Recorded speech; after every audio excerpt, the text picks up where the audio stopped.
What's up guys, Gemma here. I'm back again for another video, and today it is going to be another collection video. I wanted to use the living room, but Jess has people coming over and I can't use the living room. So over the next 2 days you can expect today, obviously the Master System Collection, Sega Love. I said it last week when I did this video right here with the Sega Saturn Collection. Not overly huge, only 42 games, but it's just nice to show you guys a little bit more detail as to kind of what's on these shelves, you know, because there's that many games and you know, I do play them and I really do. I haven't played every single one, but I wanted to kind of push it out more onto my YouTube channel because I think it deserves a bit more attention. Now, as ever, I want your feedback. So we're going to go GoPro mode, going to get all the Sega Master System games out on the table here and tell you a couple of stories about some of them. Now, we know that in the 80s, it was the 8-bit era, got the NES and the Sega Master System. As with the 16-bit era, the Nintendo console, for me, just pipped the Sega console to the post a little bit. But I did play the Master System before the NES, before I even knew it existed, literally. And I'm going to tell you a little cool story behind that. Then tomorrow I'm going to take a look again at the NES, the other 8-bit console that donned the 80s. So make sure you guys hit subscribe and stay tuned for that. So I want to say, just as a little disclaimer, both collections, the Master System and NES, aren't massive collections. They aren't my focus consoles really. They're just, I buy games that are the staple titles and that I know I'm going to play. I'm not massively kind of hell-bent on having all of the Master System games and every single NES game. So you probably have bigger collections with your NES games and your Sega Master System games than I do. Now with the Master System, do have both models of consoles.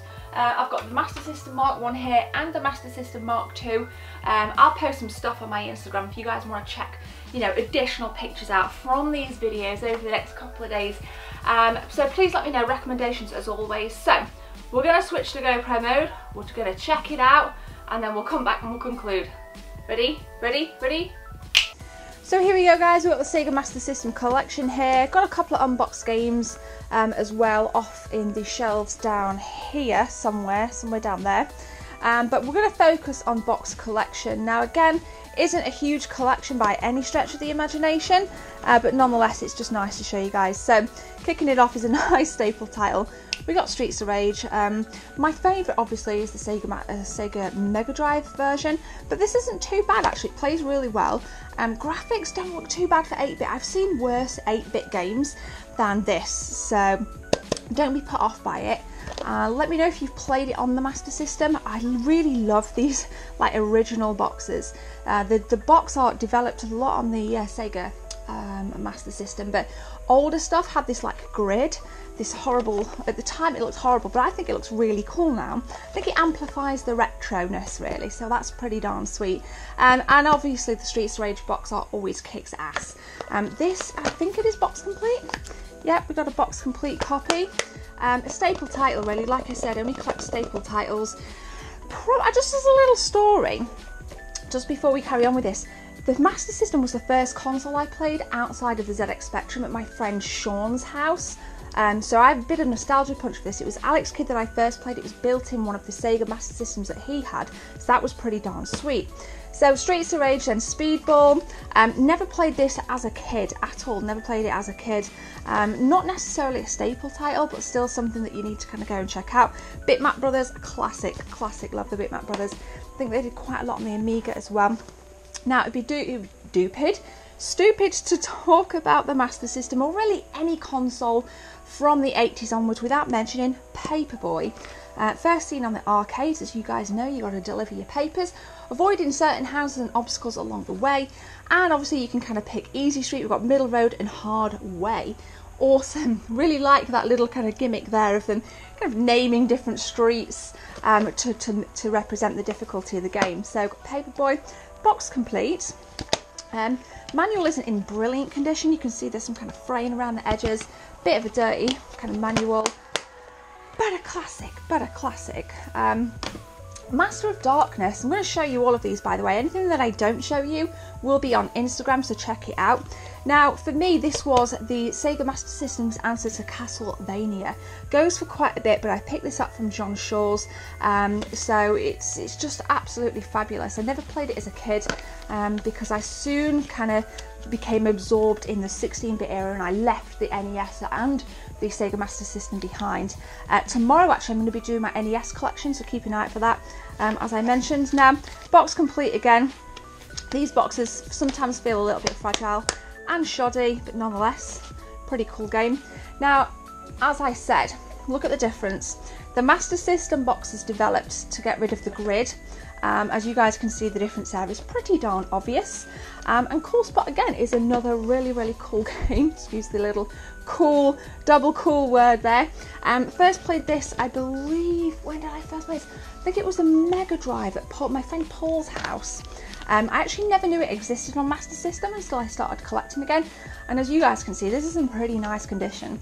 Pretty darn nice condition here with Cool Spot. Let me know if you prefer the grid art, or the kind of like, it looks like a Mega Drive game, but it's not. It does say Sega Master System.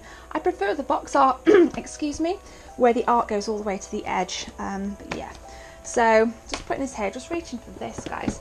Psycho Fox, oh my god, a really nice side-scrolling kind of adventure game. It's awesome, really cool.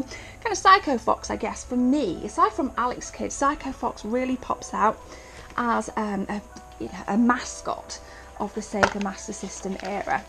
I think this goes for a pretty penny nowadays. The music gets a little bit annoying in places and the game hasn't aged overly well, but nonetheless it's really cool. It's really difficult, and I always had issues with kind of like jumping and just over jumping certain platforms. It was really difficult to get my timing right on jumps with this, but nonetheless it's a really cool game, really awesome. We've got Shadow of the Beast as well lurking down here. Oh my god, Shadow of the Beast. What can we say about Shadow of the Beast, man? I first played this on the Amiga. Never played this back in the day on the 8-bit circuit, but it is what it is. I kind of love reading the stuff here. From Beyond the Edge of Darkness, the warrior cries revenge. Shadow of the Beast is unleashed on the Sega Master System in a superlative arcade adventure. Relentless combat as Beast battles over 100 alien forms in 8 hostile regions of a supernatural world. It feels so real, you can almost taste Knuckle. Super damn cheesy, but does summarise this up really well. I love these kind of little blips, this classic 80s arcade thing in the corner there. It doesn't feel anything like the arcade, but nonetheless, it is what it is. So let's just move these. Sonic 2 and Sonic 1, guys. Staple titles, switch them around. Staple for any Sega console. This, for me personally, I was never, even back in the day, never a huge fan of Sonic games. On the anything down like the Sega Game Gear, hated Sonic. Sega Master System, hated it. It just did not feel as fleshed out. Thought it was a really poor effort, to be fair. Let me know what you think if you've played any Sonic games on the Sega Master System. Oh my god, check this. Oh my goodness gracious me. Ghostbusters.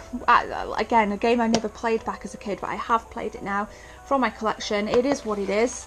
Missing manual, unfortunately. Oddly, I don't see around a lot. Let me know if you have this. Let me know if it's boxed. Let me know if it's unboxed. But I don't see this around as much, which is a damn shame. So what else do we have? Let's take a look at this part. We're done Speedball, we're done Streets of Rage.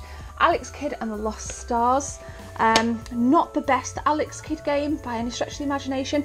Alex Kidd in Miracle World for me is really where Alex Kidd as a franchise shines. Now, unfortunately, Alex Kidd died after the Sega Master System era, and we've never seen a revamp of the series, which is a shame because I think there's still a hardcore fan base, and I think, you know, something like, you know, when Wonder Boy was remade recently, something like this, bringing it onto an Xbox One console or a PS4 console would be absolutely rad. Again, not necessarily this game, not a huge fan of it compared to Miracle World, but nonetheless it would be pretty darn sweet. Kind of just some basic games here, not a massive amount to say. Gangster Town, Spellcaster, don't recall playing this at all, but again, a little bit of a kind of, I guess, shinobi feel almost. It kind of feels very shinobi-like looking at that. And Submarine Attack, not a huge fan of nautical games at all, but nonetheless it's in my collection. So what else do we got?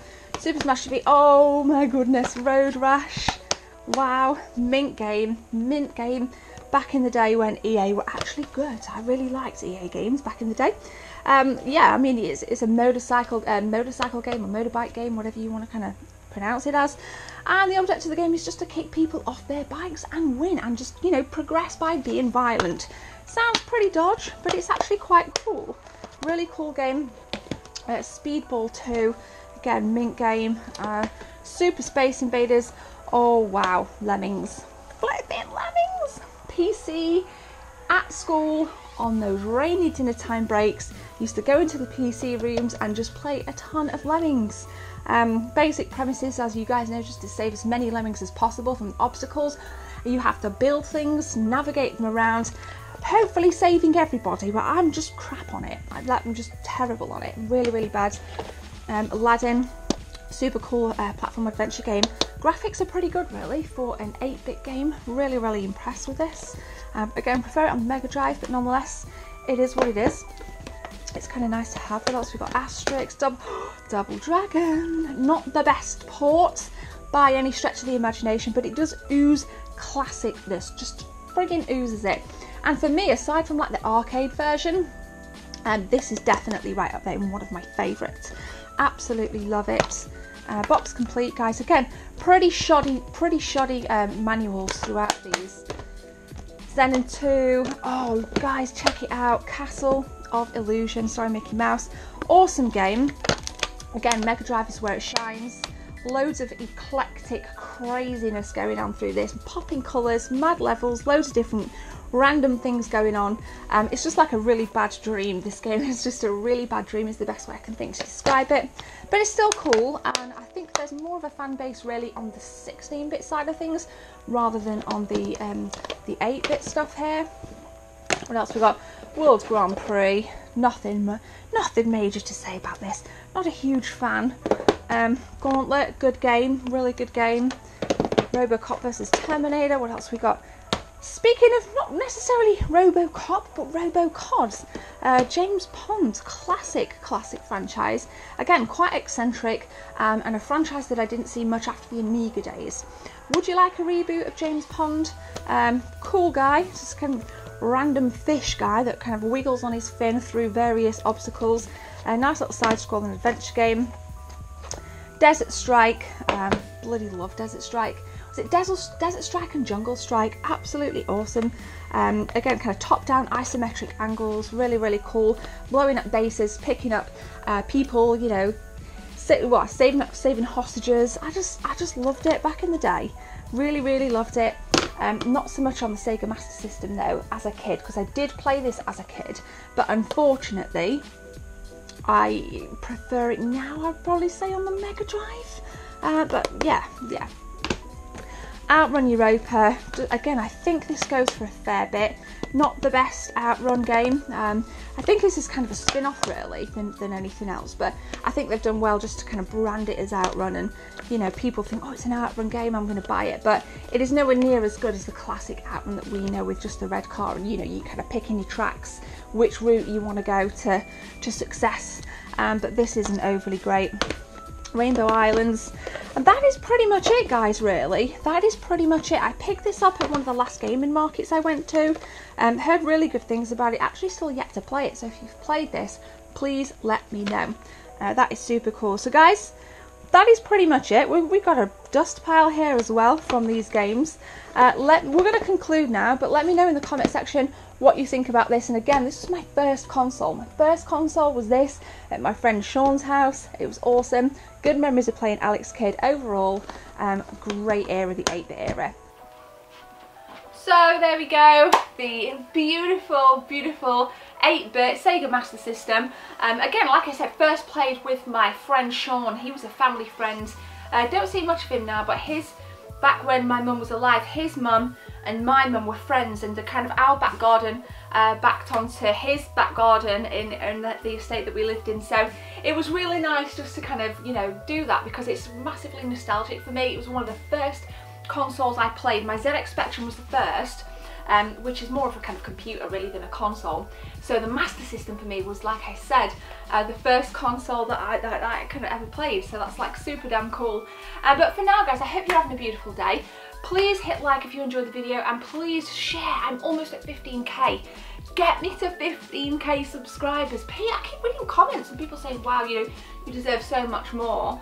Help me out, bring the subscribers in. I love the community, I love talking to you guys, and I just want to say thank you so much for the support. But for now, have a good one. My name's Gemma, see you tomorrow. Do I click or put my hand over the camera? We'll click.